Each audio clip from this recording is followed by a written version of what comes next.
پھر دوبارہ سور پھونکا جائے گا، وہاں سے ہے قیامت کی شروعات۔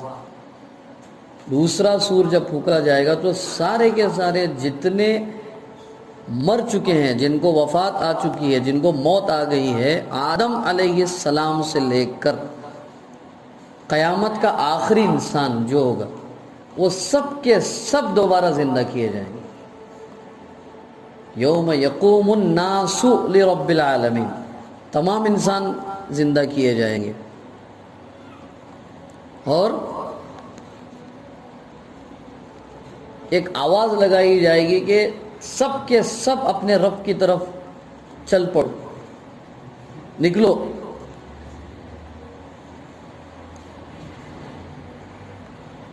کہاں؟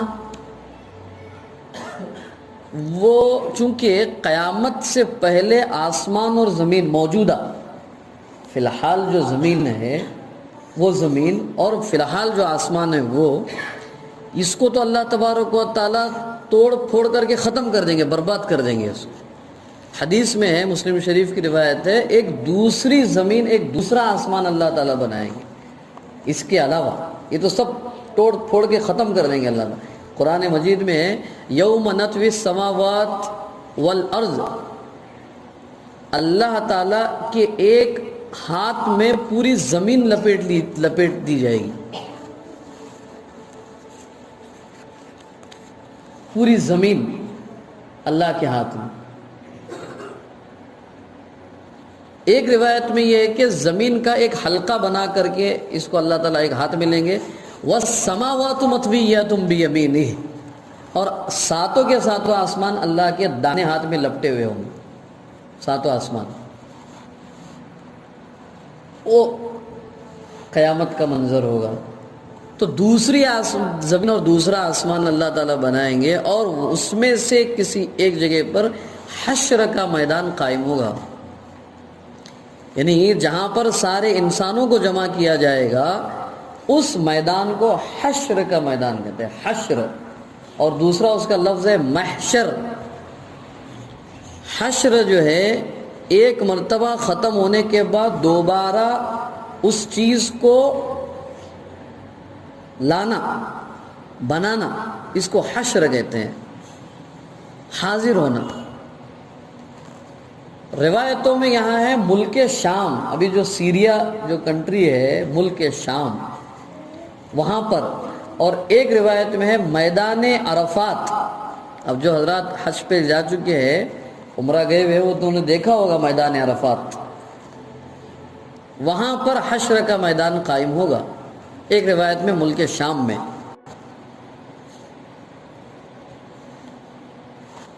یہ جو تمام لوگ جو زندہ ہوں گے، جو جہاں پر جس کا جسم تھا اس سے وہاں سے اس کو اٹھایا جائے گا۔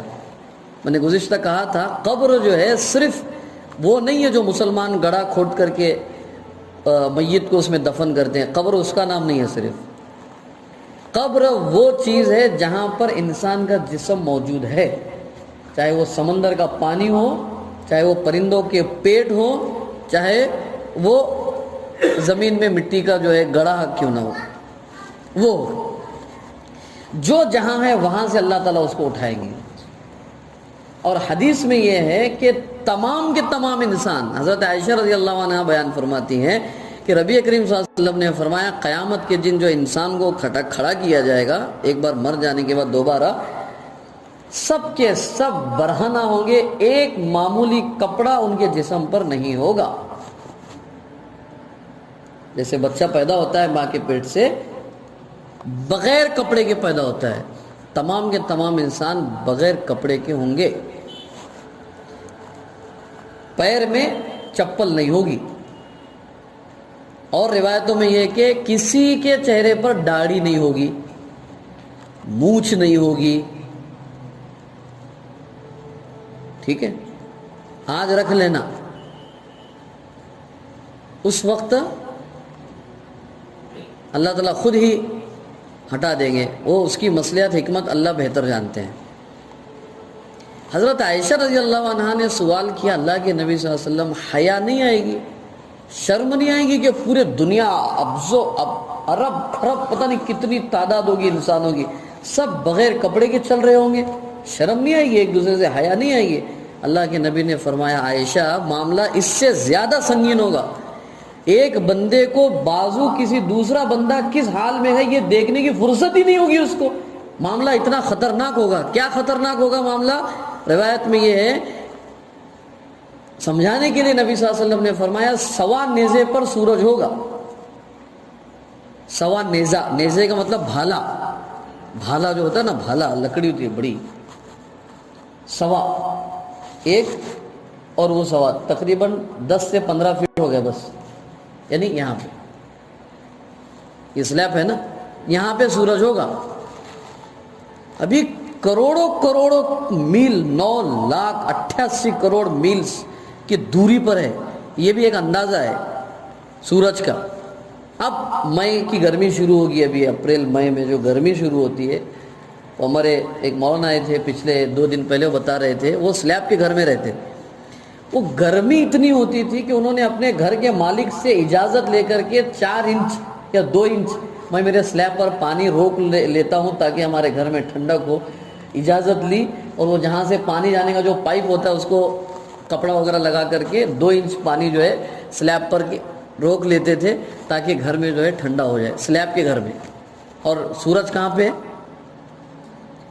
پتہ نہیں کتنے کروڑوں کروڑوں میل دور پر ہے. وہ اس وقت یہ حالت ہے, اور جب یہاں پر سلیب پہ سورج ہوگا تو کیا ہوگا, کیا کیفیت ہوگی ہماری. اور اسی لیے حدیث میں اللہ کے نبی فرماتے ہیں کہ وہ سورج کی گرمی کی وجہ سے لوگ اتنی تپش اور گرمی میں ہوں گے, پسینے میں ہوں گے, کچھ لوگوں کے ٹخنوں تک ہوگا پسینہ ان کا خود کا, کسی کے گھٹنوں تک ہوگا, کسی کے کمر تک ہوگا, کسی کے کندھے تک ہوگا. کچھ لوگ اتنے اللہ کے نافرمان ہوں گے جو اپنے پسینے میں ڈبکیاں لگا رہے ہوں گے اور اس میں بھی نکل کے چل رہے ہوں گے اللہ کی طرف. یہ چلنے میں جانے میں کچھ لوگ ایسے ہوں گے جو پیدل چل رہے ہوں گے, کچھ لوگ ایسے ہوں گے سواریوں پر ہوں گے. حدیث میں اللہ کے نبی صلی اللہ علیہ وسلم فرماتے ہیں کچھ لوگ ایسے ہوں گے جو الٹا منہ کے بل چل رہے ہوں گے. تو صحابہ نے پوچھا منہ کے بل کیسے چلیں گے, مطلب الٹا ہو گیا, پیر اوپر سر نیچے اور چل رہے ہوں گے. تو صحابہ نے پوچھا اللہ کے نبی ایسے کیسے ہوگا, منہ کے بل کیسے چل سکتے ہیں لوگ. اللہ کے نبی نے فرمایا ساتھیوں بھائیوں, جو اللہ تعالیٰ دنیا میں انسانوں کو 2 پیر پر چلا سکتا ہے وہی اللہ تعالیٰ قیامت کے دن ان کو منہ کے بل چلائے گا. اور منہ کے بل چل رہے ہوں گے, کانٹوں کو, آگ کو, لوہے کی پڑی ہوئی چیزوں کو منہ سے ہٹا رہے ہوں گے, زبان سے ہٹا رہے ہوں گے, ہونٹ سے ہٹا رہے ہوں گے اور چل رہے ہوں گے اللہ کے پاس. یہ پتہ چلے گا یہ اللہ کے نافرمان لوگ تھے.